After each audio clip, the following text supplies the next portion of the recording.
getirdiler.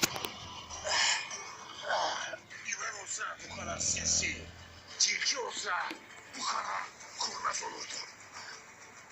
Toylu oğlanla ihtiyar bir süt beni oyuna getirdi.